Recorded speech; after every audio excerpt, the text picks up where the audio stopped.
ونستغفره ونعوذ بالله من شرور أنفسنا ومن سيئات أعمالنا من يهده الله فلا مضل له ومن يضلل فلا هادي له وأشهد أن لا إله إلا الله وحده لا شريك له وأشهد أن محمدا عبده ورسوله أما بعد فإن أصدق الحديث كلام الله وخير الهدي هدي محمد صلى الله عليه وسلم وشر الأمور محدثاتها وكل محدثة بدعة وكل بدعة ضلالة وكل ضلالة في النار يا أيها الذين آمنوا اتقوا الله حق تقاته ولا تموتن إلا وأنتم مسلمون يا أيها الناس اتقوا ربكم الذي خلقكم من نفس واحدة وخلق منها زوجها وبث منهما رجالا كثيرا ونساء واتقوا الله الذي تساءلون به والأرحام إن الله كان عليكم رقيبا يا أيها الذين آمنوا اتقوا الله وقولوا قولا سديدا يصلح لكم أعمالكم ويغفر لكم ذنوبكم ومن يطع الله ورسوله فقد فاز فوزا عظيما الحمد لله আল্লাহ তাবারক ওয়া তাআলার অনেক দয়া আমাদের উপরে, অনেক ইহসান আমাদের উপরে, যে তিনি দয়া করে ইহসান করে আমাদেরকে তার হিদায়াতের পথে, তার দ্বীনের পথে হিদায়াত দান করেছেন। আলহামদুলিল্লাহ।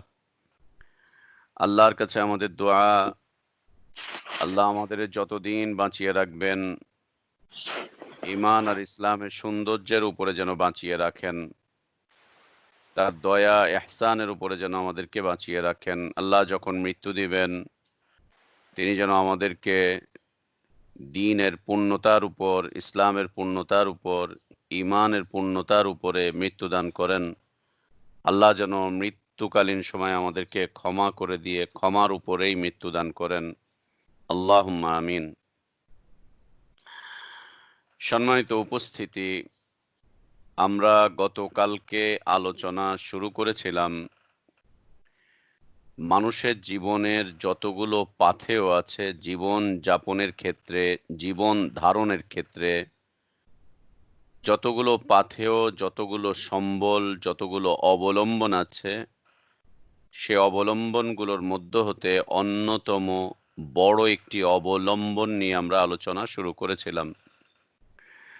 এবং আল্লাহ তাবারক ওয়া তাআলা উম্মতে ইসলামের উপরে যতগুলো বিষয়কে ফরজ করেছেন তার মধ্য হতে এটি অন্যতম বড় একটি ফরজ বিষয়বস্তু, অন্যতম বড় একটি ফরজ বিষয়বস্তু। এ বিষয়বস্তু ছাড়া কখনো কখনো একজন মুসলিম কুফরির দিকে এগিয়ে যেতে পারে। এটি না থাকলে কুফরির মধ্যে পতিত হওয়া সহজ হয়ে যেতে পারে, সহজ হয়ে যেতে পারে। কুফরির মধ্যে পতিত হয়ে যেতে পারে মানুষ, তার জন্য কুফরিতে পতিত হওয়া সহজও হয়ে যেতে পারে। এটি ঈমানি জীবনের অন্যতম বড় একটি সৌন্দর্য, ইসলামী জীবনের বড় একটি সুন্দর আবরণ বা পোশাক। এটি ঈমানি জীবনের জন্য আলো, ঈমানি জীবনের জন্য এটি আলো, আলোকোজ্জ্বল একটি আলো।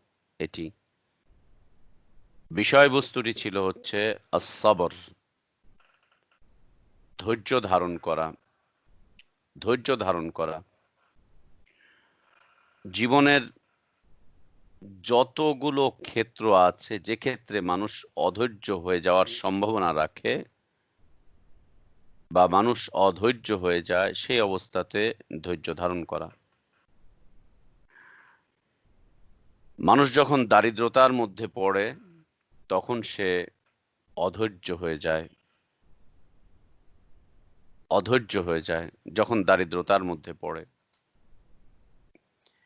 মানুষ যখন কোনো কিছু চেয়ে না পায় তখন সে অধৈর্য হয়ে যায়। মানুষ যখন কোনো কঠিন পেরেশানির মধ্যে পড়ে তখন সে অধৈর্য হয়ে যায়।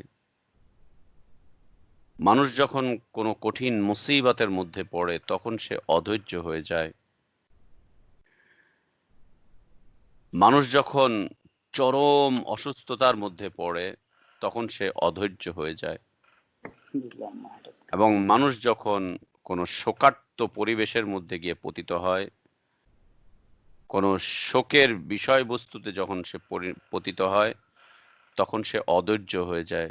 জীবনে অধৈর্য হওয়ার অনেকগুলো দিক আছে, অনেকগুলো দিক আছে। এই জায়গাগুলোতে যতগুলো জায়গা আছে অধৈর্য হওয়ার, এই সবগুলো জায়গাতে ধৈর্য হচ্ছে মুমিন জীবনের সৌন্দর্য, মুমিন জীবনের পাথেয়, মুমিন জীবনের অবলম্বন, মুমিন জীবনের সম্বল এবং মুমিন জীবনের জীবন যাপনের ক্ষেত্রে আলোকোজ্জ্বল একটি আলো, আলোকোজ্জ্বল একটি আলো। আল্লাহ আমাদেরকে সবর করার তৌফিক দান করেন। সবরটা যেন সবরে জামিল হয়, আল্লাহ সেই তৌফিক আমাদেরকে দান করেন। আল্লাহুম্মা আমিন। আল্লাহ তাবারক ওয়া তাআলা সবরের অনেক নমুনা রেখেছেন, অনেক উদাহরণ রেখেছেন আল্লাহ তাবারক ওয়া তাআলা কুরআনুল কারীমে। আল্লাহ নবী সাল্লাল্লাহু আলাইহি ওয়া আলিহি ওয়াসাল্লামের মুবারক হাদিসগুলোতে সবরের অনেক উপমা রয়েছে, অনেক উপমা রয়েছে সবরের।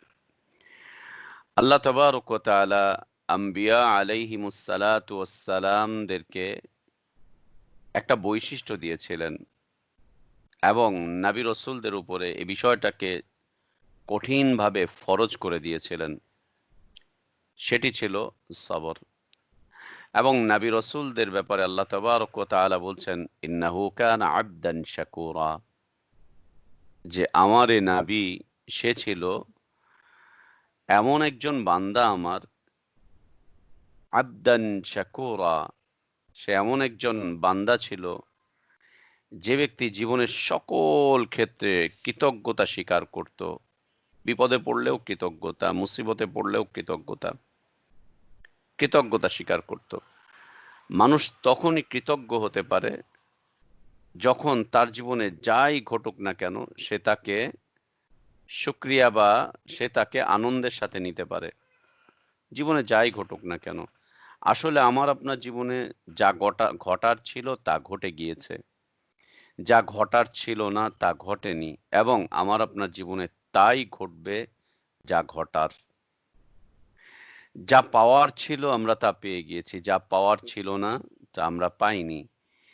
আর জীবনে যা পাওয়ার আছে তা আমরা পাবো, যা পাওয়ার নয় তা আমরা পাবো না, যা পাওয়ার নয় তা আমরা পাবো না, বিলকুল না। আল্লাহ তাবারক ওয়া তাআলা আম্বিয়া আলাইহিমুস সালাতু ওয়াস সালামদেরকে এই সবরের মাধ্যম দিয়ে কৃতজ্ঞতা আদায়কারী, কৃতজ্ঞতা স্বীকারকারী বান্দায় পরিণত করেছিলেন। এবং আমরা দেখতে পাবো যে লোক যত বেশি সবরকারী সে তত বেশি কৃতজ্ঞ। যার মাঝে যত সবর আছে, ধৈর্য আছে, সে তত বেশি কৃতজ্ঞতা স্বীকার করতে পারে। উদাহরণস্বরূপ আমরা আমাদের ফ্যামিলিগুলোতেই দেখতে পারি, যে পরিবারে স্বামী স্ত্রীর মাঝে সবর নেই, দেখছেন না সেই পরিবারগুলো কিভাবে বিচ্ছিন্ন হয়ে যাচ্ছে, ছাড়াছাড়ি হয়ে যাচ্ছে, তালাক নিয়ে নিচ্ছে। সবর নেই, না হাজবেন্ডের মাঝে সবর আছে, না ওয়াইফের মাঝে সবর আছে। অধৈর্য হয়ে যাচ্ছে, মেনে নিতে পারছে না কেউ কাউকে। বাস ফলশ্রুতিতে একই ছাদের নিচে বসবাস করছে ৩ মেরুর ৩ বাসিন্দা, ৪ মেরুর ৪ বাসিন্দা। বাবার মেরু উত্তরে, মায়ের মেরু দক্ষিণে, ছেলের মেরু পূর্বে, আর মেয়ের মেরু পশ্চিমে। ৪ মেরুর ৪ বাসিন্দা। কেউ কাউকে তোয়াক্কা করছে না। তার কারণ কেউ কারো জীবনের উপরে, জীবনযাপনের পদ্ধতির উপরে সবর করতে পারছে না, সবর করতে পারছে না। আল্লাহ তাবারক ওয়া তাআলা এই সবরের অনেকগুলো বিনিময় দান করেন, অনেকগুলো বিনিময় দান করেন। ভাইয়া, আপনি যদি সবরকারী না হন, আপনার সংসার টিকবে না। নিজের সংসারের দিকে একটুখানি চোখ বুলিয়ে দেখি আমরা, একটুখানি চোখ বুলিয়ে দেখি, দেখেন সংসার টিকবে না, সংসারই টিকবে না। কবে ছিন্ন ভিন্ন হয়ে যেত, কবে। বোনরা দেখেন, যদি বোনরা সবর না করতেন তাহলে সংসারই টিকতো না।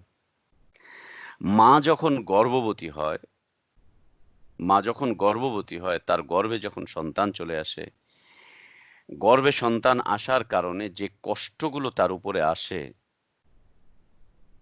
যে পেরেশানিগুলো তার উপরে আসে, যে ব্যথাগুলো তার উপরে আসে, যে চাপ সে অনুভব করে, এটা কোনো পুরুষ বুঝতে সক্ষম না, এটা সত্য। একজন মা যখন গর্ভবতী হয়, প্রেগনেন্ট হয়, তার উপরে যে অবস্থাটা তৈরি হয়, এটা কোনো পুরুষ অনুভব করতে পারবে না। আল্লাহ তাদেরকে এজন্য এর বিনিময় দান করেছেন, বিনিময় দান করেছেন। আল্লাহ নবী সাল্লাল্লাহু আলাইহি ওয়াসাল্লাম বলছেন, যে মহিলা গর্ভধারণ করলো, ধৈর্যের সাথে সময়টুকু পার করলো, বাচ্চা প্রসব করলো, ধৈর্যের সাথে সবর করে থাকলো, আল্লাহ তাবারক ওয়া তাআলা এর বিনিময়ে তাকে তার অতীতের গুনাহগুলো মাফ করে দিবেন, গুনাহগুলো মাফ করে দিবেন সবরের কারণে। একজন নারী গর্ভবতী অবস্থায় সবরের কারণে আল্লাহ তার গুনাহ মাফ করে দিবেন। তার মানে আল্লাহু আকবার, বিষয়টা কত উঁচু মানের, এবং আল্লাহ তাবারক ওয়া তাআলা এই সবরের বদলা তাকে কি দান করছেন। একজন নারীর এই কষ্ট কোনোদিন পুরুষের দ্বারা বোঝা সম্ভব নয়, কোনোদিন না। হ্যাঁ, আমরা হয়তো আফসোস করি, আমরা হয়তো দেখি বেচারি কাঁদছে, বেচারি কষ্ট পাচ্ছে, খেতে পারছে না, চলতে পারছে না, কতটা কষ্ট তার। এতটুকু হয়তো আমরা তার পাশে থেকে ফিল করি যে বেচারি কষ্ট পাচ্ছে। কিন্তু এই কষ্টের ধরনটা কি তা তো বোঝানো সম্ভব, তা বোঝানো সম্ভব না। যেমনভাবে বোঝানো সম্ভব না, আমার আপনার পাশে থাকা একজন লোক, হয়তো একসাথে বসে আছি বা শুয়ে আছি, কথা বলছি, গল্প করছি। এরই মাঝে মালাকুল মাউত আসলো। মৃত্যুর যন্ত্রণায় সে ছটফট করছে, কষ্ট পাচ্ছে। তখন আমরা কি বলি? "ভাই কি হয়েছে? পানি খাবেন? মাথায় পানি দিব? এই ফ্যানটা চালাতো, এই এসিটা চালিয়ে দাও তো। এই খুব গরম লাগছে, খুব অস্থির লাগছে। ভাই কি হয়েছে? নেবুলাইজ করব? অক্সিজেন দিব? কি করব?" তাই তো? সুবহানাল্লাহ। কে পানি নিয়ে তার সামনে যাচ্ছি, কেউ আরো কিছু নিয়ে যাচ্ছি, কেউ আরো কিছু নিয়ে যাচ্ছি। কিন্তু তার উপর দিয়ে যা যাচ্ছে সে কাউকে বুঝাতে পারছে না, এবং আমরা কেউ বুঝতেও পারছি না তার পাশে থেকে। আমরা কেউ বুঝতেও পারছি না, এবং তিনিও বুঝাতে পারছেন না। মৃত্যুর যাতনা, মৃত্যুর কষ্ট আমরা কেউ বুঝতে পারছি না, এবং মৃত্যুর কষ্ট শুধুমাত্র মৃত্যু পথযাত্রী ব্যক্তিই বুঝতে পারবে, এছাড়া কেউ বুঝতে পারবে না কিন্তু। আল্লাহ নবী সাল্লাল্লাহু আলাইহি ওয়াসাল্লাম শুধুমাত্র এতটুকুই বলে গেলেন, লা ইলাহা ইল্লাল্লাহ ইন্না লিল মাউতি লাসাকারাত। আল্লাহ ছাড়া সত্য কোনো মাবুদ নেই। মৃত্যুর যন্ত্রণা খুব কঠিন, খুব কষ্টের, খুব কষ্টের। কিন্তু এই যন্ত্রণা যে পায়নি সে বুঝবে না। সে বুঝবে না। ততক্ষণ পর্যন্ত তার দ্বারা বোঝা সম্ভব নয়। বিলকুল না। তো ঠিক একজন বোনের কথা বলছিলাম যে, বোন এই অবস্থাতে যদি সবর না করতেন, পৃথিবীর নারীরা যদি গর্ভকালীন সময়ে সবর না করতেন, যখনই প্রচন্ড পেইন করছে, কষ্ট হচ্ছে, তখন যদি তিনি তার পেটের উপর একটা থাপ্পড় মেরে দেন জোর করে, যদি একটা থাপ্পড় মেরে দেন, "এই এত কষ্ট দিচ্ছিস কেন?" বাচ্চাটা কি হবে? অথবা একবার তিনি গর্ভধারণ করে দেখেছেন কি কষ্ট, এরপরে তিনি অস্বীকার করলেন, আর গর্ভ নেব না। পৃথিবীতে মানুষের সংখ্যা কি হবে? কাজের লোক কোথায় পাবো আমরা? অফিস, আদালত, ব্যবসা-বাণিজ্যগুলো কোথায় চলবে? আর যিনি গর্ভধারণ করে কষ্ট পেয়েছেন, তিনি যদি সব নারীদেরকে খালি এই কষ্টের কথা বলতে থাকেন, "আরে বলো না যে কষ্ট, খবরদার তোমরা নিও না।" কোন মা যদি তার ৫ টা মেয়েকে বলে দেয় যে, "দেখ আমি তোদেরকে নিয়ে যে কষ্ট পেয়েছি, আমি চাই না এই কষ্টগুলা তোরা কর।" পৃথিবীর অবস্থা কি হবে? সুবহানাল্লাহ। এক্ষেত্রে আল্লাহ তাবারক ওয়া তাআলা নারীদেরকে একটা বৈশিষ্ট্য দিয়ে দিয়েছেন। গর্ভকালীন সময়ে যে কষ্টগুলো হয়, বাচ্চা প্রসবের পরে সে কষ্টগুলো সে ভুলে যায়। সন্তানের চেহারা দেখলে পরে আল্লাহ তাবারক ওয়া তাআলা তার হৃদয় থেকে সেই কষ্টের যে সেই কষ্টের যে অনুভূতিগুলো, এই অনুভূতিগুলো সে আস্তে আস্তে ভুলে যায়। মাত্র কিছুদিনের মাথায় এগুলো একদম ভুলে যায়। একেবারে ভুলে যায়। এবং এই যে ভোলার যে প্রক্রিয়াটা, এই প্রক্রিয়াটা হচ্ছে সবরের কারণে। এই প্রক্রিয়াটা হচ্ছে সবরের কারণে, ধৈর্যের কারণে, ধৈর্যের কারণে। আল্লাহ তাবারক ওয়া তাআলা মুমিনিনদেরকে সম্বোধন করে বলছেন, ইয়া আইয়ুহাল্লাযীনা আমানু ইসবিরু ওয়াসাবিরু ওয়ারাবিতু ওয়াত্তাকুল্লাহা লাআল্লাকুম তুফলিহুন। এই ঈমানদাররা, এই ঈমানদাররা, এই আহলে ঈমান, এই আহলে ঈমান, ইসবিরু, তোমরা সবর করো। ওয়াসাবিরু, সবরের ক্ষেত্রে তোমরা প্রতিযোগিতা করো। ঈমানদাররা সবর করো, সবরের ক্ষেত্রে তোমরা প্রতিযোগিতা করো। খুব প্রতিযোগিতা করো। এই অংশ থেকে, আয়াতের এই অংশ থেকে বোঝা যাচ্ছে সবরবিহীন ঈমান টিকবে না। সবরবিহীন ঈমান টিকবে না। ঈমান টিকানোই কঠিন হয়ে যাবে সবরবিহীন। সবরবিহীন ঈমান টিকানো কঠিন হয়ে যাবে। ঈমান টিকবে না। ঈমানের উপরে যদি কেউ টিকে থাকতে চায়, তাহলে তাকে সবর করতে হবে। ঈমানের প্রতিদান যদি কেউ পেতে চায়, তাহলে তাকে সবর করতে হবে। ঈমানের ফলাফল যদি কেউ ঘরে তুলতে চায়, তাহলে তাকে সবর করতে হবে। সবর করতে হবে। ঈমানের মাধ্যম দিয়ে কেউ যদি ইজ্জতের জীবন কামনা করে, তাহলে তাকে সবর করতে হবে। খুব সবর করতে হবে। সবর ছাড়া ঈমান টিকবে না। ঈমান টিকবে না। ঈমান টিকানো খুব কঠিন হয়ে যাবে। বলেন তো বিলাল রাদিয়াল্লাহু আনহু যদি সবর না করতেন, আমরা তো বিলাল রাদিয়াল্লাহু আনহুর ইতিহাস অল্প হলেও জানি বা পড়েছি বা শুনেছি, তাই তো? বলেন তো বিলাল রাদিয়াল্লাহু আনহু আরদা, তার উপরে যে জুলুমগুলো চললো, যে অন্যায়গুলো চললো, এই জুলুম অন্যায়ের বিষয় কি ছিল? বিলাল কাজ খুব খারাপ করতো, তাই? বিলাল রাদিয়াল্লাহু আনহু মালিকের কথা শুনতো না, এরকম? খেয়ানত করেছিল, এরকম? না। ডিউটিতে অলসতা করতো, তাই? এইজন্য তাকে মারতো? জি না। এগুলো সব ভালো ছিল বিলাল রাদিয়াল্লাহু আনহুর। যথাযথভাবে সে মালিকের কাজগুলো সম্পাদন করত। মালিক তাকে পছন্দ করত, ভালোবাসতো। সবগুলো ঠিক ছিল। যেই না তারা শুনলো যে বিলাল এক আল্লাহর প্রতি ঈমান এনেছে, বিলাল আল্লাহ ছাড়া দ্বিতীয় কোনো মাবুদের স্বীকৃতিই দেয় না। বিলাল মক্কার অলিতে গলিতে যে মাবুদ গুলো ছিল, অথবা তার যে মালিক ছিল, ওই মালিকের যে মাবুদ ছিল, ওই মাবুদকে বিলাল মানে না। পৃথিবীতে মানুষের তৈরি করা, মানুষের বানানো যত ইলাহ, মাবুদ আর রব আছে, সবগুলোকে বিলাল অস্বীকার করে এক আল্লাহকে তার সত্য মাবুদ বলে মেনে নিয়েছে। বিলালকে তারা বোঝানো শুরু করলো, বিলাল ছেড়ে দাও। বিলাল নারাজ, ছাড়বো না।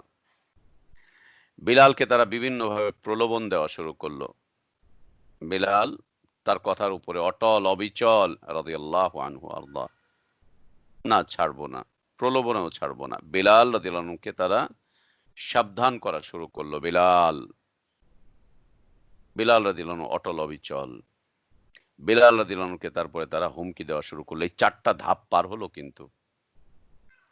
৪ টা ধাপ পার হলো। সাবধানও করলো, হুমকিও দিল তারা। বিলাল তোমার জন্য কিন্তু সমস্যা হবে সামনে।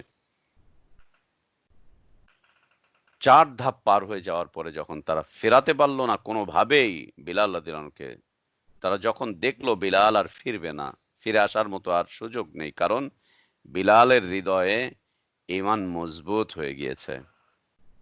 ঈমান মজবুত হয়ে গিয়েছে বিলালের হৃদয়ে। সুবহানাল্লাহ। বিলাল রাদিয়াল্লাহু আনহু ঈমানকে এত ভালোবাসার পিছনে অনেকগুলো কারণের মধ্যে হতে একটা বড় কারণ ছিল যে আল্লাহ নবী সাল্লাল্লাহু আলাইহি ওয়াসাল্লাম ছিলেন সামাজিক মানুষ। আল্লাহ নবী সাল্লাল্লাহু আলাইহি ওয়াসাল্লাম ছিলেন মানবতাবাদী নবী। আল্লাহ নবী সাল্লাল্লাহু আলাইহি ওয়াসাল্লাম মজলুমের পাশে গিয়ে দাঁড়াতেন, অবহেলিত মানুষের পাশে গিয়ে দাঁড়াতেন। আল্লাহ নবী সাল্লাল্লাহু আলাইহি ওয়াসাল্লাম ক্ষুধার্ত মানুষগুলোর পাশে গিয়ে দাঁড়াতেন, বিপদ আপদগ্রস্ত মুসিবতপূর্ণ মানুষগুলোর পাশে গিয়ে নবী সাল্লাল্লাহু আলাইহি ওয়াসাল্লাম দাঁড়াতেন। আল্লাহ নবী সাল্লাল্লাহু আলাইহি ওয়াসাল্লামের চিত্র চরিত্রে তিনি অভিভূত হয়ে পড়েছিলেন। নবী সাল্লাল্লাহু আলাইহি ওয়াসাল্লামের জীবনের সৌন্দর্যগুলোর প্রতি তিনি অভিভূত হয়ে পড়েছিলেন। তিনি মিলিয়ে দেখেছিলেন যে এই চরিত্রের মানুষ আর তো খুঁজে পাওয়া যায় না। এই চরিত্রের মানুষ তো আর নেই। এমন পরোপকারী মানুষ আর তো নেই। এমন সত্যবাদী, পরোপকারী মানুষ তো আর নেই। এত সৎ চরিত্রের অধিকারী মানুষ তো আর নেই। তার ঈমান মজবুত হতে থাকলো। যতই বুঝাচ্ছে ঈমান মজবুত, যতই প্রলোভন দিচ্ছে ঈমান মজবুত, যত সাবধান করছে ঈমান মজবুত, যত হুমকি ধমকি দিচ্ছে বিলালের ঈমান আরো মজবুত হচ্ছে। একটা পর্যায়ে চতুর্থ ধাপ পার করার পরে পঞ্চম ধাপে গিয়ে বিলাল রাদিয়াল্লাহু আনহুকে তারা অত্যাচার করা শুরু করলো। আল্লাহু আকবার! কি অত্যাচার, কি নির্যাতন, কি অত্যাচার, কি নির্যাতন! সুবহানাল্লাহ! যত অত্যাচার করছে বিলাল সবর করছেন, আল্লাহ তার ঈমানকে আরো মজবুত করছেন, আরো বেশি মজবুত করছেন, আরো বেশি মজবুত করছেন বিলাল রাদিয়াল্লাহু আনহুর ঈমানকে। তিনি সবর করছেন আর আল্লাহ তার ঈমানকে আরো মজবুত করছেন। এমনকি এমন অবস্থাতে এই চরম নির্যাতনের অবস্থাতেও বিলালের মুখ থেকে আর কোনো শব্দ বেরোচ্ছে না। কোনো শব্দ বেরোচ্ছে না। তার শক্তি, সামর্থ্য যা ছিল সব ক্ষীণ হয়ে এসেছে। একটা শব্দ ফ্যাঁস-ফ্যাঁস, ফ্যাঁস-ফ্যাঁস করে শুধুমাত্র বলছে। তেমন একটা আওয়াজও করতে পারছে না। একদিকে ক্ষুধা, অন্যদিকে জুলুম, অন্যদিকে ভয়ার্ত অবস্থা। মুখ থেকে খালি হালকা আওয়াজ বেরোচ্ছে। আহাদ, আহাদ, আহাদ মানে আমার মাবুদ একজন, আমার ইলাহ একজন, আমার রব একজন। আমি যার ইবাদত করি তিনি শুধুমাত্র একজন। আমাকে তোমরা দ্বিতীয় কারো প্রতি আর ঈমান আনাতে পারবে না। দ্বিতীয় কারো প্রতি আর ঈমান আনাতে পারবে না। সুবহানাল্লাহ! এই অবস্থায় যদি বিলাল রাদিয়াল্লাহু আনহু সবরকারী না হতেন, ঈমান টিকতো? ঈমান টিকতো? বিলকুল না। এখানে বিলাল রাদিয়াল্লাহু আনহুর সবরের কয়টা ধাপ পার হয়েছে ভাইয়া? ৫ টা। ৫ টা। প্রথমত হচ্ছে ওকে বিলাল রাদিয়াল্লাহু আনহুকে তারা বুঝাচ্ছে। এবং তারা যত বুঝ দেয়, বিলাল রাদিয়াল্লাহু আনহু যে বুঝটা নবী সাল্লাল্লাহু আলাইহি ওয়াসাল্লাম থেকে নিয়েছেন সেই বুঝের উপরে তিনি সবর করছেন। বুঝের উপরে সবর করছেন। জি হ্যাঁ। যে বিশুদ্ধ দ্বীন আপনি বুঝেছেন ভাইয়া, আল্লাহর হস্তে অনুরোধ করব সবর করেন। আল্লাহর হস্তে অনুরোধ করব সবর করেন। যে যা বুঝাক। আরে ভাই কি বলেন না বলেন পৃথিবীতে এত বড় মাযহাব ছেড়ে দিয়ে আপনি এই মাত্র কয়েকজন এই সেই ভাই সবর করেন। কি বলেন ভাই আপনার কথাবার্তা সারা দুনিয়ার কারো কথাবার্তার সাথে মিলে না। দেশে এত বড়, বড় হুজুর একেকজন কত লম্বা, কত চওড়া, কত মোটা, কত ওজন। সুবহানাল্লাহ! এত বড়, বড় হুজুর। আর আপনি সবর করেন। যে যা বুঝ দিক সবর করেন। যে যাই বুঝ দিক ভাইয়া সবর করেন। বোন যে যা বুঝ দিক সবর করেন। যে ইসলাম যে বিশুদ্ধ দিন কোরআন সুন্নাহ থেকে বুঝে নিয়েছেন, এই বুঝের উপরে সবর করেন আপনাকে অনেকেই বুঝাতে আসবে। অনেকেই বুঝাতে আসবে। সবর করেন। দ্বিতীয়ত সবর কি করলেন? বিলাল রাদিয়াল্লাহু আনহুকে ওরা প্রলোভন দেওয়া শুরু করলো। বিলাল, আহা! কি করছো তুমি? গরিবদের ধর্ম। কি দিবে তোমাকে মুহাম্মদ সাল্লাল্লাহু আলাইহি ওয়াসাল্লাম? বিভিন্নভাবে প্রলোভন দেওয়া শুরু করলেন। বিভিন্নভাবে প্রলোভন আসা শুরু করলো তার কাছে। এই প্রলোভনের উপরে সবর। আরে দুনিয়া তুমি আমারে আর কি দিবা? কি আর দিবে ভাই? আচ্ছা বলেন তো, আপনি আমাকে কয় টাকাই বা দিতে পারবেন? আপনার টাকার তো একটা গণ্ডি আছে, তাই না? সম্পদের তো একটা গণ্ডি আছে, তাই না? আপনি না হলে বড়জোর আমাকে একটা মন্ত্রিত্বই দিবেন, এই তো। আচ্ছা মন্ত্রিত্ব না, না হলে আমাকে প্রধানমন্ত্রী বানিয়ে দিবেন। তাও কতটুকু? ছোট্ট একটা দেশের, এই তো। পুরো দুনিয়ার প্রধানমন্ত্রী তো আর বানাতে পারবেন না। পুরো দুনিয়ারটা তো আর না। সুবহানাল্লাহ, কতটুকু দিবেন? রাজত্ব, কর্তৃত্ব, নেতৃত্ব, ক্ষমতা কতটুকু আর দিবেন? আর ব্যাংক ব্যালেন্স টাকা পয়সাই যদি দেন তো কতটুকু আর আপনি দিবেন? কতটুকু আছে আপনাদের কাছে বা দুনিয়ার বাসীর কাছে কতটুকুই বা আছে আমাকে দেওয়ার মতো বলেন দেখি? অতএব এই প্রলোভনে পড়ে লাভ কি? দুনিয়ার মানুষ আমাকে প্রলোভন দিয়ে লোভ দেখিয়ে যা দিবে আল্লাহ তাবারক ওয়া তাআলার কাছে কি তার চাইতে অনেক বেশি নেই? আল্লাহু আকবার। আল্লাহ কি তার চাইতে অনেক বেশি দিবেন না? দুনিয়ার এই ছোট্ট একটা রাষ্ট্র বা একটা রাজ্যের বা ৫ বছরের জন্য একটা এলাকার একটা ক্ষমতাসীন মানুষ। এই তো। আল্লাহ সুবহানাহু ওয়া তাআলা সবচাইতে ছোট জান্নাত যে ব্যক্তিকে দিবেন, যে মুমিনকে দিবেন, সেটা তো ১০ টা দুনিয়ার সমান। ১০ টা দেশের সমান না, ১০ টা দুনিয়ার সমান। ১০ টা দেশের সমান না যে ১০ টা বাংলাদেশের মতো, ১০ টা ভারতের মতো, হ্যাঁ? ১০ টা নেপালের মতো, ১০ টা থাইল্যান্ডের মতো। না, না, না, না। ১০ টা দুনিয়ার মতো। তার চাইতে বড়। একটা ছোট্ট জান্নাত। আর যাদেরকে এর চাইতে বড়টা দিবেন, আল্লাহু আকবার। দিবেন কিসের বদৌলতে? ঈমানের বদৌলতে। সেই ঈমান টিকে আছে কিসের উপরে? সবরের উপরে। সেই ঈমান টিকে আছে সবরের উপরে। টিকে থাকবে সবরের উপরে।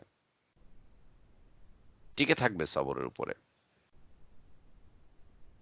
কতটুকু? বিলাল রাদিয়াল্লাহু আনহু বুঝে নিয়েছিলেন যে প্রলোভন দিচ্ছ, তোমরা সামান্য একটা প্রলোভন দিয়ে আমাকে আল্লাহর সে বিশাল আল্লাহ তাবারক ওয়া তাআলার সে বিশাল দান থেকে তোমরা আমাকে দূরে সরাতে চাচ্ছ। সে বিশাল নিয়ামত থেকে আমাকে দূরে সরাতে চাচ্ছ। না, কাজে আসবে না। কাজে লাগলো না। প্রলোভন কোনো কাজে লাগলো না। কোনো কাজে লাগলো না। সবর করলেন তিনি। ধুরো দুনিয়া তুমি আর কি দিবা? জীবন তো পার হয়েই গেছে। কি আর দিতে পারবে তুমি? মক্কার মুশরিকরা যত লোভই দিক, বিলাল রাদিয়াল্লাহু আনহু যদি ঈমান ছেড়ে দিতেন, ওরা বিলাল রাদিয়াল্লাহু আনহুর সাথে মনে হয় ভালো কিছু করত? সুবহানাল্লাহ! কোনদিন না। কেন? কাফেররা গাদ্দার হয়। সাহাবীদের হৃদয়ে এই বিষয়টা বদ্ধমূল ছিল। কাফেররা গাদ্দার হয়। গাদ্দার। একদম বাস্তব। আর একটা প্রেক্ষাপটে ওমর রাদিয়াল্লাহু আনহু আরদা একটা প্রেক্ষাপটে, সব প্রেক্ষাপট না, একটা প্রেক্ষাপটে ওমর রাদিয়াল্লাহু আনহু আরদা একজন কাফের একজন মুসলিম মুসলিম সাহাবী, একজন সাহাবীর বাবা কুফরের উপরে ছিল। একজন মুসলিম সাহাবী, একজন সাহাবীর বাবা ছিল কুফরের উপরে। এই বাবা তার সন্তানের উপরে প্রচুর পরিমাণে জুলুম নির্যাতন করছিল। হাতে পায়ে শিকল বেঁধে বাড়িতে আটকে রেখেছিল। কোন রকম বাড়ি থেকে যখন পালিয়ে চলে আসলো সে, তখন ওমর রাদিয়াল্লাহু আনহুর সামনে যখন এই দৃশ্য চলে আসলো, এই লোকটাকে বললেন ওমর রাদিয়াল্লাহু আনহু, "সবর করো।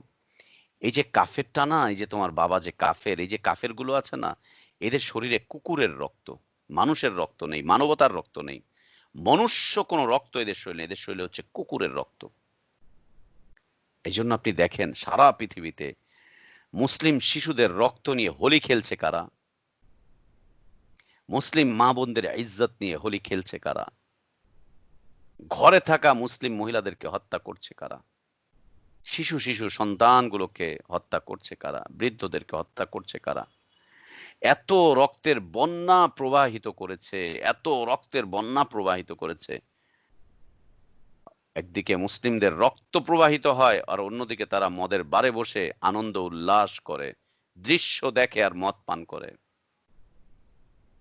এটা কি করে সম্ভব? শরীরে মানুষের রক্ত থাকলে এটা কোনদিন মেনে নেওয়া কি সম্ভব? না, বিলকুল না। অসম্ভব। হয় না এটা। এটা হতে পারে না। এজন্য ওমর ইবনুল খাত্তাব রাদিয়াল্লাহু আনহু আরদা তার মন্তব্য ছিল এত কঠিন, এত কঠিন।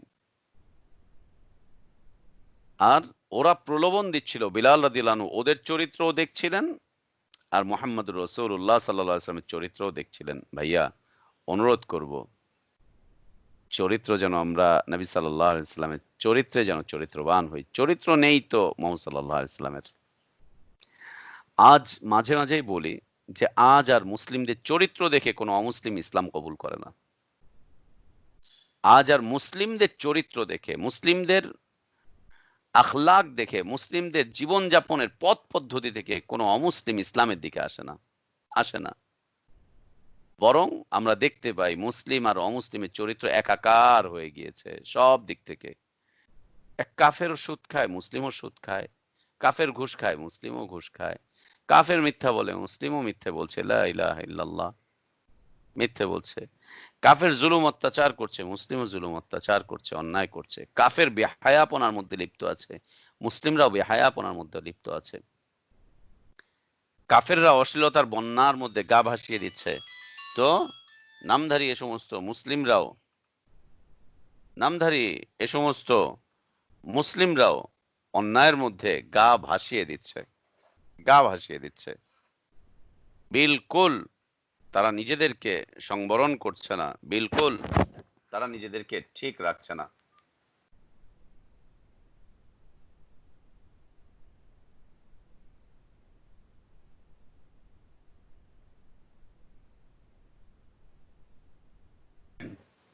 সবার একাকার হয়ে গিয়েছে চরিত্র, এক হয়ে গিয়েছে চরিত্র। কোন অংশে আমরা দেখতে পাবো না যে দুটার মধ্যে পার্থক্য তেমন কোনো বেশি দেখতে পারবো না, পার্সেন্টেজে মিলবে না। কিছু মানুষ তো আছে আলহামদুলিল্লাহ, নিজেদের দিন, ঈমান, চরিত্র, নিজেদের অবস্থান সব কিছুকে হেফাজত করেছেন। আল্লাহ যাদের উপরে দয়া করেছেন তারা সবকিছুকে হেফাজত করেছেন। কিছু সামান্য, ওটা পার্সেন্টেজ দিয়েও খুঁজে পাওয়া যাবে না। আর অধিকাংশ গা ভাসিয়ে দিয়েছে। লা ইলাহা ইল্লাল্লাহ। আল্লাহ ফিরে আসার তৌফিক দান করেন, ফিরে আসার যোগ্যতা আল্লাহ দান করেন। বিলাল রাদিয়াল্লাহু আনহু আরদা সবর করে প্রলোভনগুলোকে প্রত্যাখ্যান করে যাচ্ছেন। এরপরে তারা হুমকি ধুমকি দেওয়া শুরু করে দিল, এই করব সেই করব, বিলাল এই করব সেই করব। বিলাল রাদিয়াল্লাহু আনহু পরোয়াই করছেন না যে তোমরা আর কি করতে পারবা, কি আর করতে পারবা। আসলেও তো ভাই কি করতে পারবে বলেন?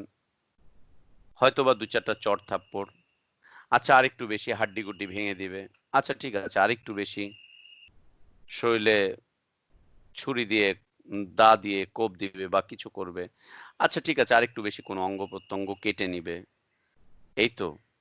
আচ্ছা ঠিক আছে আরেকটু বেশি আমাকে হত্যাই করে দিবে, এই তো। আর দুইটা মামলা দিবে, জেলে ফেলে রেখে দিবে, ৫-৭ বছর ১০ বছর জেল খাটতে হবে, তারপরে বের হয়ে আসবে, অথবা হত্যা করে দিবে, এই তো। কিন্তু মনে রাখতে হবে, ওরা আমার কিছুই করতে পারবে না আল্লাহ আমার জন্য তাকদীর যা লিপিবদ্ধ করে রেখেছেন তা ছাড়া। ওরা যদি আমাকে হত্যাও করে, তো আমার তাকদীরে নিহত হওয়া ছিল, এবং আমার জীবন এতটুকুই আল্লাহ লিখে রেখেছিলেন যে আমি ৩৫ বছর বয়সে মৃত্যুবরণ করব, এবং মৃত্যুটা হবে একটা দুর্ঘটনা, একটা দুর্ঘটনা। মনে রাখতে হবে, আল্লাহ সুবহানাহু ওয়া তাআলা পৃথিবীর মানুষের জন্য মৃত্যু নির্ধারণ করেছেন যখন হায়াত নির্ধারণ করেছেন, ঠিক তখনই হায়াত যখন নির্ধারণ করেছেন সাথে সাথে মৃত্যুটাকেও নির্ধারণ করে দিয়েছেন আল্লাহ তাবারক ওয়া তাআলা। যে ব্যক্তি জীবন পেয়েছে তার জন্য নির্ধারিত বিষয় হচ্ছে মৃত্যু। সে যেখানেই থাকুক মৃত্যু তাকে গ্রাস করবে, সে যেখানেই থাকুক মৃত্যু তার কাছে এসে পৌঁছাবে। সে পালাতে চাইলেও মৃত্যু তার সাথে এসে সাক্ষাৎ করবে। আল্লাহ বলছেন এগুলো, ইন্নাল মাউত আল্লাযী তাফিররুনা মিনহু ফাইন্নাহু মুলাকীকুম। এ হচ্ছে সেই মৃত্যু যেখান থেকে তোমরা পালাতে চাও, মৃত্যু তোমার কাছে এসে সাক্ষাৎ করবে। আসসালামু আলাইকুম ভাই, মাশাআল্লাহ। যদি মুমিন হয়, যদি মুমিন হয় যেখানেই থাকে মালাকুল মাউত এসে সালাম করবে, কথা বলবে। আর যদি মুমিন না হয়, খাবিসি জীবন ধারার উপরে যদি থাকে, মৃত্যু তার কাছে এসে সাক্ষাৎ করে তাকে তার বিষয়বস্তু তুলে ধরবে এবং তাকে বাজে বাজে কমেন্ট করবে, আজে বাজে কমেন্ট করবে। এই খবিস, এই পাপিষ্ঠ, এই পাপিষ্ঠ, এই খাবিস, এই নিকৃষ্ট, এই শব্দগুলো বলবে। জি হ্যাঁ, এই নিকৃষ্ট, এই পাপিষ্ঠ, এই খাবিস, এই খাবিস, এই শব্দগুলোই বলবে। বের হয়ে আয়, চলে আয়, তোর আর বেঁচে থাকার দরকার নেই। আর যদি নেক আত্মা হয় তো এসে সালাম করবে, মাশাআল্লাহ, এসে সালাম করবে, চমৎকার ভদ্রতার সাথে কথা বলবে, এবং বলবেন যে চলেন আল্লাহর কাছে চলে যাই, চলেন আল্লাহর কাছে চলেন। আপনার জন্য আল্লাহ তাবারক ওয়া তাআলা এই সব প্রস্তুত করে রেখেছেন। এটা প্রস্তুত করে রেখেছেন। সুসংবাদ প্রদান করবে এবং সুসংবাদগুলো এমনভাবে সুসংবাদগুলো তার কাছে উপস্থাপন করবে, এমনভাবে উপস্থাপন করবে সুসংবাদগুলো যে সেই সুসংবাদগুলো শোনার সাথে, সাথে এই মুমিন ব্যক্তি আল্লাহর কাছে যাওয়ার জন্য অস্থির হয়ে পড়বে। আল্লাহর কাছে যাওয়ার জন্য। আল্লাহর কাছে যাওয়ার জন্য সে ব্যক্তি আগ্রহী হয়ে পড়বে। আগ্রহ বাড়তে থাকবে তার মধ্যে যে সে আল্লাহর কাছে যেতে চায়। সে যখন সুসংবাদগুলো শুনবে তার চেহারায় হাসির ঝিলিক চলে আসবে, আনন্দের ঝিলিক চলে আসবে তার চেহারায়। তার চেহারাটার মধ্যে আনন্দের একটা ঝিলিক চলে আসবে, তাবাসসুম চলে আসবে। আল্লাহু আকবার।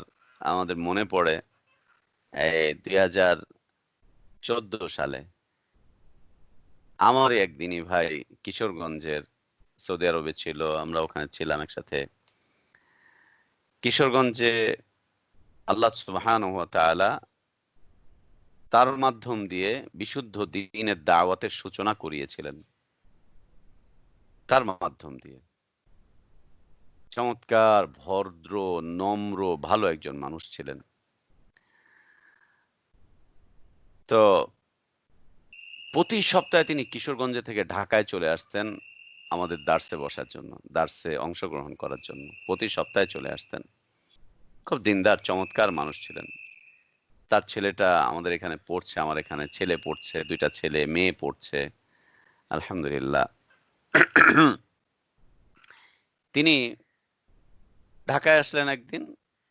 আমি একটু কর্মব্যস্ত এবং অসুস্থ ২ টাই ছিল।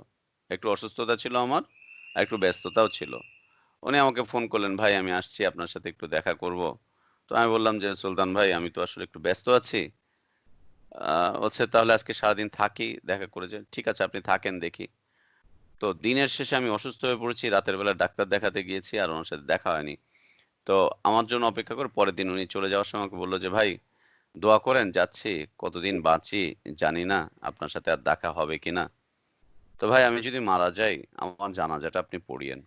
আর আমার সন্তানগুলোকে দেখে রেখেন। ওরা যেন দিনদার হয়, ঈমানদার হয়। ওরা যাতে দ্বীনের রাস্তা ছেড়ে অন্য কোনো রাস্তার দিকে না যেতে পারে। আমার সন্তানগুলোকে আপনি দেখে রেখেন।" আমি বললাম, "এগুলো কেন বলছেন?" বলছে, "কি জানি আমার মুখ থেকে আসতেছে।" তো বেচারা চলে গেলেন। আমি তাকে টেলিফোনে বিদায় দিয়ে দিলাম। চলে গেলেন। ৪ দিন পরে কিশোরগঞ্জ থেকে ফোন আসলো। "কি মতিউর রহমান ভাই, সুলতান ভাই স্ট্রোক করেছেন।" "স্ট্রোক করেছেন?" আচ্ছা, "হ্যাঁ, স্ট্রোক করেছেন।" "উনি কোথায়?" "উনি এখন হসপিটালে। সিটি স্ক্যান করে উনার স্ট্রোক ধরা পড়েছে। আমরা তাকে নিয়ে ঢাকায় আসতেছি। এখানে কোনো ট্রিটমেন্ট নেই বলেছে ডাক্তার।" তো সারাদিন যোগাযোগ করে বলছি, "ঠিক আছে নিয়ে আসেন। আমরা এখানে ঢাকায় হসপিটালে কথাবার্তা বলে রেখেছি।" সুবহানাল্লাহ। তো স্ট্রোকটা কিভাবে করেছেন জিজ্ঞেস করলাম। উনি ওনার বাড়ির পাশে ছোট্ট একটা মসজিদ করেছেন। ছোট্ট, একদম ছোট। ১০-১২ জন ১৫-২০ জন সালাত আদায় করতে পারে। টিনের ছাপড়া-টাপড়া দিয়ে, বাঁশ দিয়ে একটা ছোট্ট করে মসজিদ করেছেন। এই মসজিদটায় উনি সালাত পড়তেন, সালাত পড়াতেন। যখন যে থাকতো, নির্দিষ্ট কোনো ইমাম নেই। তবে আমি ওখানে ওনাকে ইমাম হিসাবে সবাইকে বলে দিয়েছিলাম যে উনি থাকলে উনিই ইমামতি করবে। তো সবাই ওনাকে ইমাম হিসাবে নিয়েছিলেন। দিনদার ব্যক্তি ছিলেন। জ্ঞান শিক্ষিত মানুষ ছিলেন। কিন্তু দিন ছিল তার মাঝে।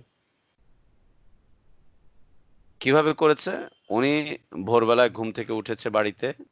উঠে অজু করে এই মসজিদে চলে এসছে তাহাজ্জুদ পড়ার জন্য।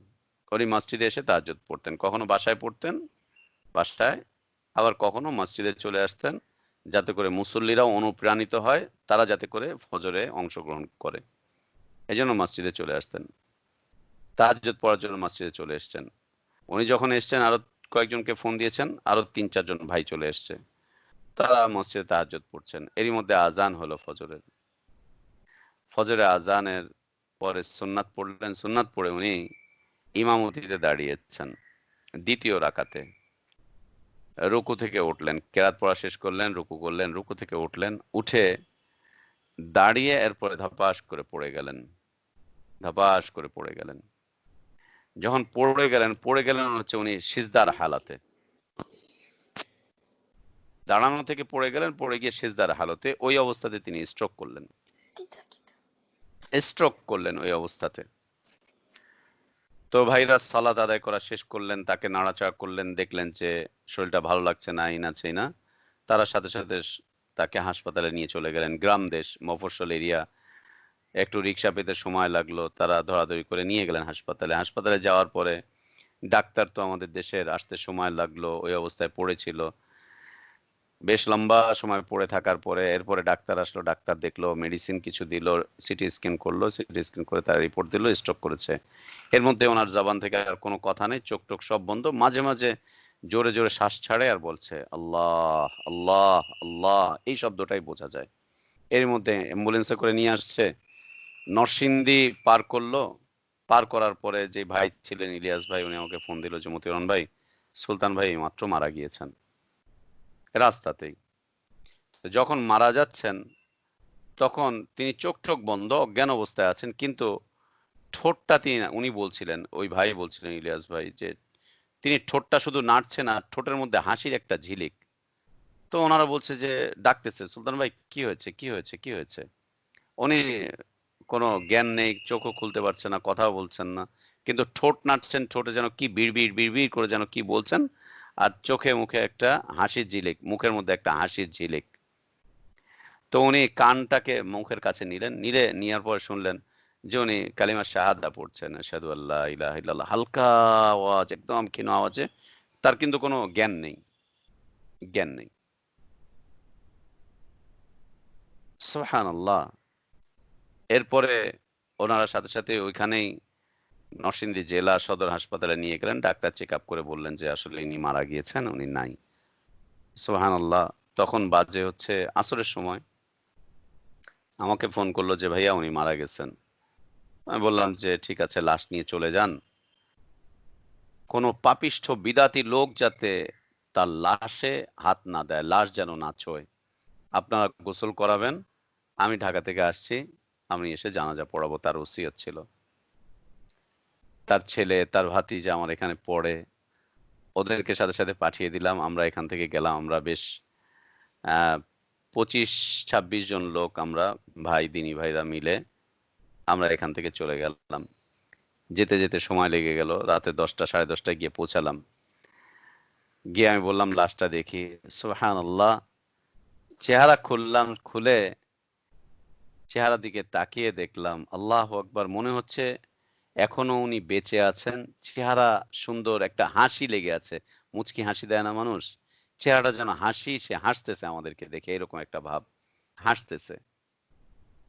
আল্লাহু আকবার। যত লোক তার চেহারা দেখেছে সবাই বলছে লোক মারা যায়নি, লোক তো হাসতেছে। আমাদের সবার চোখের মাঝে, স্মৃতিতে এখনো তার সেই চেহারাটা ভেসে আছে, এখনো ভেসে ভেসে আছে তার সেই চেহারা। সুবহানাল্লাহ। মুমিনের মৃত্যু, আনন্দিত হয়ে পড়ে মৃত্যুর সংবাদ শুনলে। তার কাছে সুসংবাদ পৌঁছানো হয় আল্লাহর পক্ষ থেকে, মালাকুল মাউত তার কাছে সুসংবাদ নিয়ে আসেন।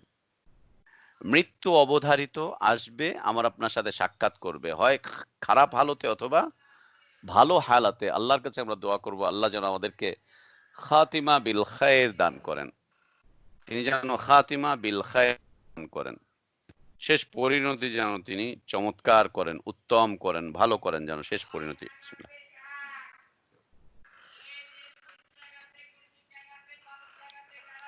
শেষ পরিণতি যেন চমৎকার করেন, ভালো করেন আল্লাহ তাবারক ওয়া তাআলা। তো হুমকি ধমকি দিচ্ছে বিলাল রাদিয়াল্লাহু আনহুকে, কি বা করতে পারে মানুষ, না হলে মেরেই ফেলবে, কিন্তু এই মৃত্যুবরণ আর ঈমানের উপরে সবর,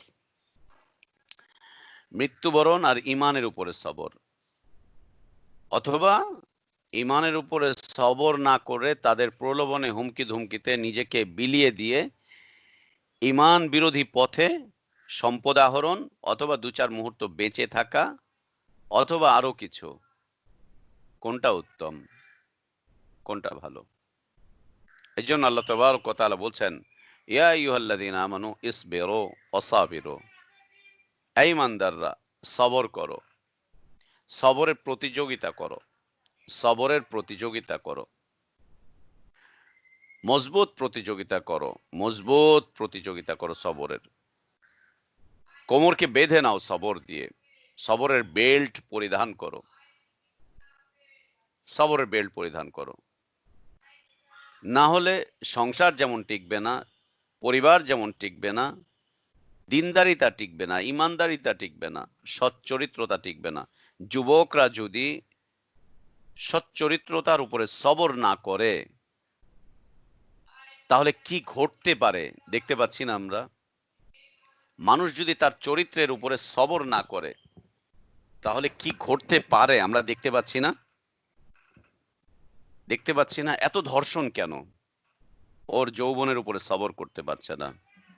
এত পরকীয়ার সম্পর্ক কেন? ওর যৌবনের উপরেও সবর করতে পারছে না। এত হারামের সয়লাব কেন? হালালের উপরে সে সবর করতে পারছে না। এত অন্যায় অত্যাচার জুলুম কেন?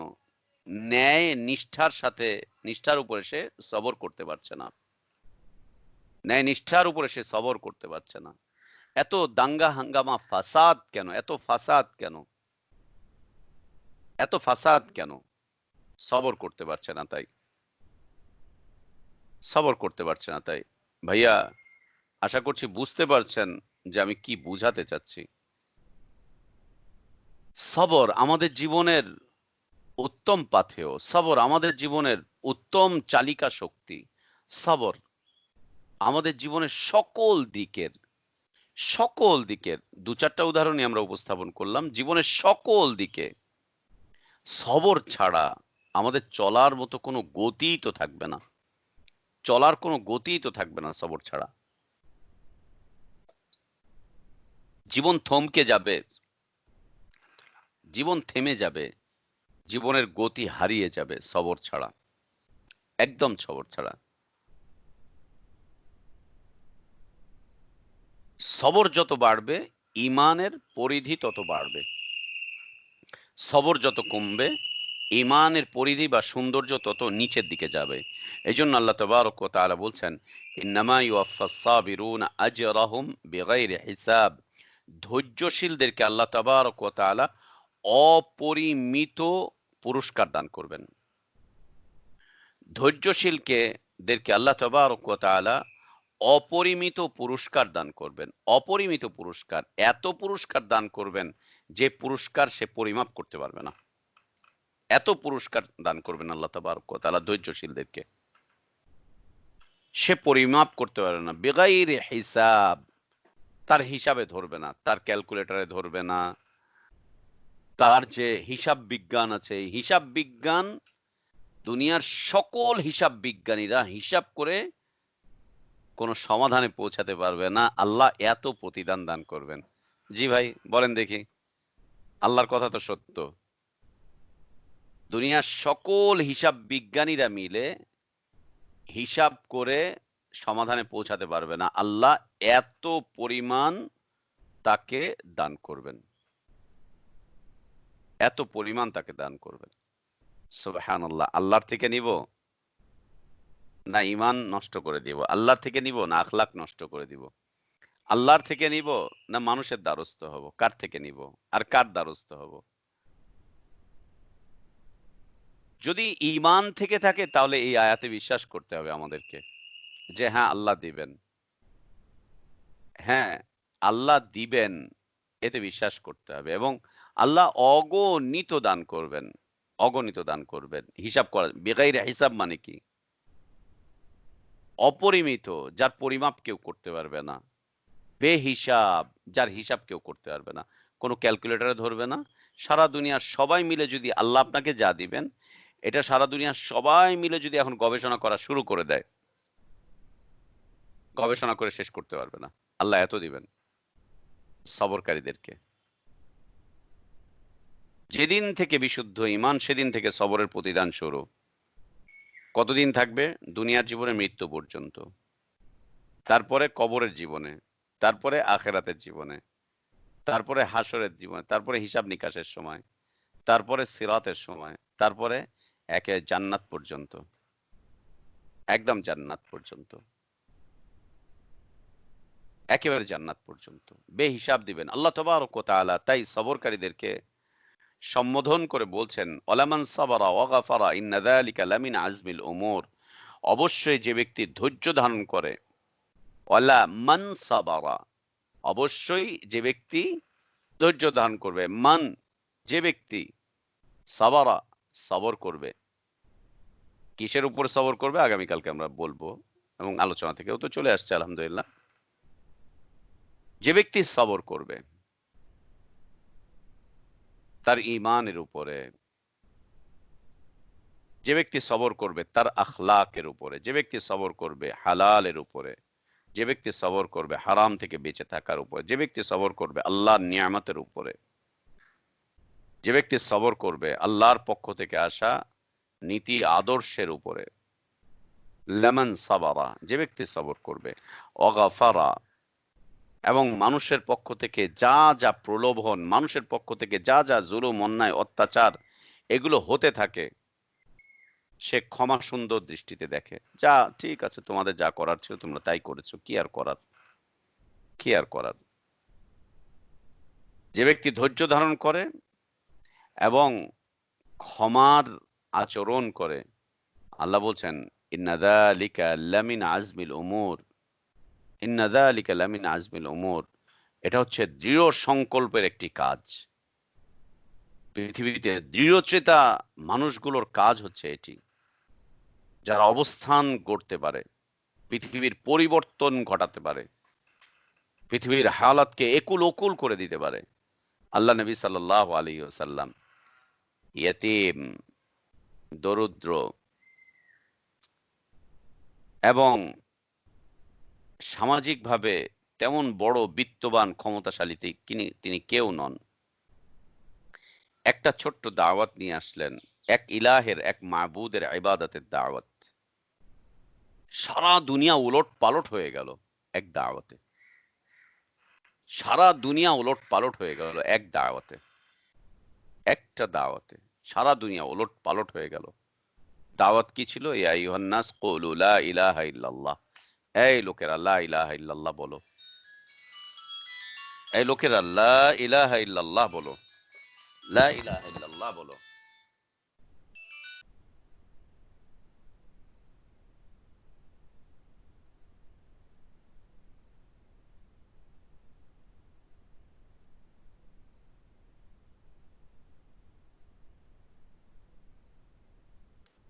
সারা দুনিয়া ওলট পালট হয়ে গেল একটা দাওয়াতে, ছোট্ট একটা দাওয়াতে পুরো দুনিয়া ওলট পালট হয়ে গেল, দুনিয়ার এই প্রান্ত থেকে নিয়ে সে প্রান্ত পর্যন্ত। এবং আল্লাহ নবী সাল্লাল্লাহু আলাইহি ওয়া আলিহি ওয়াসাল্লাম তিনি বলছেন যে পৃথিবীর আনাচে কানাচে কোনায় কাঞ্চিতে সব জায়গাতে আল্লাহ তাবারক ওয়া তাআলা এই দ্বীনকে বিজয় করবেন, এই দ্বীনকে আল্লাহ তাবারক ওয়া তাআলা বিজয় করবেন। কেউ এই দ্বীনকে কবুল করবে সম্মানের সাথে, ইজ্জতের সাথে, মর্যাদার সাথে, আর কেউ বাধ্য হয়ে এই দ্বীনকে কবুল করবে। কিন্তু আল্লাহ তাবারক ওয়া তাআলা এই দ্বীনকে বিজয় করবেন পৃথিবীর আনাচে কানাচে, বড় বড় ইমারতে, প্রাসাদে, এবং ছোটখাটো যে সমস্ত ঝুপড়ি টুপড়ি ঘর থাকবে, শহর থেকে গ্রামে, সবগুলো জায়গাতে আল্লাহ তাবারক ওয়া তাআলা এদিনকে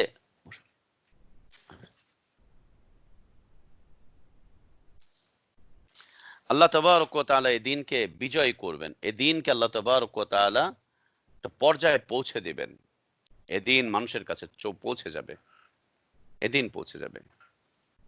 ইন্না যালিকা লামিন আজমিল উমুর, এই সবর করাটা হচ্ছে দৃঢ় সংকল্পের বিষয়বস্তু। না, তুমি যা করবা করবা, আমি এই দিন ছাড়বো না, যাও। তুমি যা করবা করবা, আমি ইসলাম ছাড়বো না। তুমি যা করবা করবা, আমি আখলাক ছাড়বো না। তুমি যা করবা করো, সেটা তোমার ব্যাপার, আমি সুন্নাত ছাড়তে পারবো না। তোমরা যা মনে চায় বলতে পারো, যা মনে চায় করতে পারো, তোমাদের যা ইচ্ছা তাই ভাবতে পারো, তোমাদের যা ইচ্ছা তাই সিদ্ধান্ত নিতে পারো, এটা তোমাদের বিষয়, তোমরা কি করবা না করবা।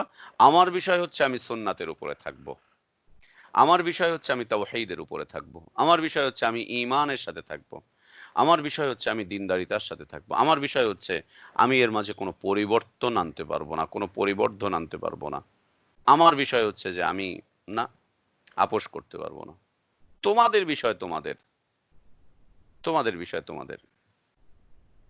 আল্লাহ তাবারক ওয়া তাআলা আম্বিয়া আলাইহিমুস সালাতু ওয়াস সালামদের চরিত্র বলছিলেন কোরআনুল কারীমে, ওয়া কওমি আমালু আলা মাকানাতিকুম ইন্না আমিলুন ওয়ান্তাযিরু ইন্না মুনতাযিরুন। আল্লাহু আকবার। ইয়া কওমি আমালু আলা মাকানাতিকুম, এই জাতির লোকজন, সম্প্রদায়, এই কওমের লোকজন, ইয়ামালু আলা মাকানাতিকুম, তোমাদের যা মনে চায়, তোমাদের যা ইচ্ছা, তোমরা তোমাদের অবস্থানে থেকে যা করতে চাও সেটা তোমাদের ব্যাপার। ইন্না আমিলুন, আর আমরা আমাদের কাজ করতে থাকবো। ফেরাতে পারবা না, ফেরাতে পারবা না, বন্ধ করতে পারবা না, বন্ধ করতে পারবা না, ফেরাতে পারবে না, বিলকুল না, কখনোই পারবে না। ঠিক আছে, তোমরা বাধা দেওয়ার ওটা তোমাদের ব্যাপার, তোমরা নিন্দা করো ওটা তোমাদের ব্যাপার, তোমরা আজে বাজে মন্তব্য করো ওটা তোমাদের ব্যাপার, তোমরা জুলুম অত্যাচার করবে আমরা নিষেধ করছি তারপর তোমরা করছো, এটা তোমাদের ব্যাপার। ইন্না আমিলুন, আমরা বলতেই থাকবো, আমরা দাওয়াত দিতেই থাকবো, আমরা সংস্কার করতেই থাকবো, আমরা নিজেদের সংস্কার করব, আমাদের পরিবারের সংস্কার করব, আমরা করতেই থাকবো সংস্কার, আমরা মানতেই থাকবো, আমরা চলতেই থাকবো, আমরা আমল করতেই থাকবো, আমরা আমাদের আখলাকটুকু ধরে রাখার চেষ্টা করতেই থাকবো, আমরা ইন্না আমিলুন, আমরা আমাদের কাজ করতেই থাকবো, ফেরাতে পারবা না। লা ইলাহা ইল্লাল্লাহ দাওয়াত দিতেই থাকবো, সুন্নাতের দাওয়াত দিতেই থাকবো, মানুষকে সচ্চরিত্রতার কথা বলতেই থাকবো, মানুষকে হালালের কথা বলতেই থাকবো, হারাম থেকে বেঁচে থাকার কথা বলতেই থাকবো, মানুষকে সালাতের কথা বলতেই থাকবো, মানুষকে হিজাবের কথা বলতেই থাকবো, হিজাবের কথা বলতেই থাকবো, মানুষকে মানুষকে অন্যায় থেকে বেঁচে থাকার কথা বলতেই থাকবো, অশ্লীলতা থেকে বেঁচে থাকার কথা বলতেই থাকবো, মানুষকে ফ্রি মিক্সিং এর বিরুদ্ধে আমরা মানুষকে বলতেই থাকবো, সাবধান করতেই থাকবো, এটা আমাদের কাজ। ইন্না আমিলুন, আমরা এগুলো বলতেই থাকবো, ইনসাফের কথা আমরা বলতেই থাকবো, তোমরা জুলুম করতে থাকবে আর আমরা ইনসাফের কথা বলতে থাকবো, তোমরা মানবের অধিকার খর্ব করতে থাকবে আর আমরা মানবতার পক্ষে কথা বলতেই থাকবো। ইন্না আমিলুন ওয়ান্তাযিরু ইন্না মুনতাযিরুন, তোমরা যা করছো অপেক্ষা করো, পরিণতির অপেক্ষা করো। ওয়ান্তাযিরু, ইন্তেজার করো, তোমরা পরিণতির অপেক্ষা করো। ইন্না মুনতাযিরুন, আমরাও ধৈর্যের সাথে অপেক্ষায় আছি তোমাদের হালাত দেখার জন্য, আমরাও অপেক্ষায় আছি, তোমরা অপেক্ষা করো, আমরাও অপেক্ষা করছি, দেখি চূড়ান্ত ফয়সালা আল্লাহ তাবারক ওয়া তাআলা কাদেরকে দান করেন, চূড়ান্ত বিজয় আল্লাহ তাবারক ওয়া তাআলা কাদেরকে দান করেন, চূড়ান্ত সফলতা আল্লাহ তাবারক ওয়া তাআলা কাদেরকে দান করেন, চূড়ান্ত মর্যাদা আল্লাহ তাবারক ওয়া তাআলা কাদেরকে দান করেন, এবং কাদেরকে চূড়ান্ত লাঞ্ছিত করেন, কাদেরকে অপমানিত করেন। ওয়ান্তাযিরু ইন্না মুনতাযিরুন, তোমরাও করছো আমরাও করছি, অপেক্ষা করো তোমরা, আমরাও দেখছি, আমরাও দেখছি। দুইজনের দেখার মধ্যে পার্থক্য হচ্ছে অনেক, আকাশ আর পাতাল পার্থক্য, অনেক পার্থক্য দুইজনের দেখার মধ্যে, দুইজনের ইন্তেজার অপেক্ষার মধ্যে অনেক পার্থক্য। এ সবর মানুষকে দৃঢ়চেতা বানিয়ে দেয়, এ সবর মানুষকে মুস্তাকিম বানিয়ে দেয়, এ সবর মানুষকে ইমানের উপরে অটল করে দেয়, এ সবর মানুষকে অবিচল করে দেয় দ্বীনের উপরে, এ সবর মানুষের কদমগুলোকে মজবুত করে দেয় সুন্নাতের উপরে, এ সবর মানুষকে নেক আখলাকের উপরে অটল অবিচল রাখে, অটল অবিচল রাখে। সবর ছাড়া অটল থাকা কোনোভাবেই সম্ভব নয়, সবর ছাড়া মজবুত থাকা কোনোদিন সম্ভব নয়, সবর ছাড়া জীবনে কোনোদিন ফলাফল আসবে না, ফলাফল আসবে না। ভাইয়া, আমাদের বাবা মারা যখন আমাদেরকে ছোটবেলায় লেখাপড়া করতে দিয়েছিল, তাই না, কেমন লাগতো না? কত মানুষ খেলে, আমাদের ধরে নিয়ে যায় স্কুল মাদ্রাসায় দিয়ে আসলো, আশ্চর্য তো, খেলতে দেয় না, খালি বলে পড়, দুষ্টামি করতে দেয় না, খালি বলে পড় আর লেখ, পড় আর লেখ। সুবহানাল্লাহ, নিজের মতো করে কিছু করব না, না না, এই বই নিয়ে ধরিয়ে দিয়েছে, নাও পরীক্ষা আছে সামনে, স্কুলে যাও, লেখাপড়া করো, স্যারের কাছে পড়ো, পরীক্ষা দাও, এই করো সেই করো, সারাদিন একটা বাধ্যগত জীবনের দিকে, কোনো স্বাধীনতা বলতেই কিছু নেই। ছোটবেলায় মা বাবাকে মনে মনে ঘৃণা বা বকাবাদ্য করে নাই এমন বাচ্চার সংখ্যা খুব কম, এই লেখাপড়ার কারণে। লেখাপড়া করতে বলেছে তো প্যান প্যান ভ্যান ভ্যান করে কান্নাকাটি করছে, তাই না, স্কুলে যেতে চায় না, লেখাপড়া করতে চায় না, এই না সেই না, কত তাল কত বাহানা। আর মা বাবাও কি করছেন, ধৈর্যের সাথে বিষয়টাকে মোকাবেলা করে যাচ্ছেন, একে বুঝাচ্ছেন, একে চকলেট দিচ্ছেন, একে এই করছেন, মাঝে মাঝে মৃদু শাস্তি দিচ্ছেন, এই সেই করছেন। হুম, সুবহানাল্লাহ। ওই সময় যদি মা বাবা সবর না করে আমাকে আপনাকে যদি রাস্তায় ছেড়ে দিতেন, যা পড়বি না পড়বি না থাক, মা বলতেন আয় রান্নাঘরে কাজ কর, বাপ বলতেন চ আমার সাথে গিয়ে এটা কর, খেতে কাজ কর বা রিক্সা চালা, আয় চল, আজকে পরিণতি কোথায় দাঁড়াতো? কি দাঁড়াতো? মা বাবা সে সময় চরম সবর করেছেন। আমরা বিভিন্ন আর্গুমেন্ট পেশ করেছি আর তারা সবর করেছেন, আর্গুমেন্ট পেশ করেছি আর তারা সবর করেছেন। একটা পর্যায়ে তারা বুঝিয়েছেন, এই করেছেন, সেই করেছেন, শাসন করেছেন। তারপরে একটা টার্গেট ছিল তাদের, না বেটা তোমাকে পড়তে হবে, লেখাপড়া ছাড়া যাবে না। এটা টার্গেট ছিল এবং এই কথার উপরে তারা অটল অবিচল ছিলেন। আর যে সমস্ত মা বাবা ভেঙে পড়েছিল, যে সমস্ত মা বাবা সবর করতে পারেনি তাদের সন্তান সেই তো সমাজে কোথায় গিয়ে পড়ে আছে, তাই না? আর আল্লাহ সুবহানাহু ওয়া তাআলা লেখাপড়ার বদৌলতে, তাদের এই সবরের বদৌলতে আমাকে আপনাকে একটা পর্যায়ে এনে দাঁড় করিয়েছেন। সমাজে আমার আপনার পরিচয় হচ্ছে না লোকটা শিক্ষিত।